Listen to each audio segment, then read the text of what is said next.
Hello বন্ধুরা, আপনারা কেমন আছেন? কথা সিরিয়ালের আজকের পর্বতে দেখতে পাবেন। কর্তা দাদু চায় বাড়ির যুব ফ্যাক্টরি জয়েন করুক অগ্নি। অগ্নির সামনে এবার কর্তা দাদু নিজে মুখে অগ্নিকে ডেকে এবার এইসব কথাগুলো বলে।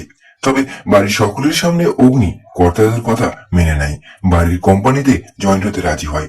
এইদিকে আমরা সকলেই দেখতে পাবো দাদুনাথের মধ্যে অনেক কথা তর্ক বিতর্ক হতে লাগে। অগ্নির শর্ত আমার মাকে যেন এই বাড়িতে ফিরিয়ে আনা হয়, ফিরিয়ে এনে মায়ের কাছে যেন ক্ষমা চাওয়া হয়। অগ্নির শর্ত কর্তা দাদু মেনে নিতে চায় না। তারপরেই অগ্নির সাথে কর্তা দাদু একটা ঝামেলা সৃষ্টি হয়ে যায়। তবে কর্তা দাদু চায় এই গুহ ফ্যাক্টরি একমাত্র অগ্নি সামলাতে পারবে। সেইভাবে কর্তা দাদু অগ্নির কথা, অগ্নির শর্ত কর্তা দাদুকে মেনে নিতে হয়।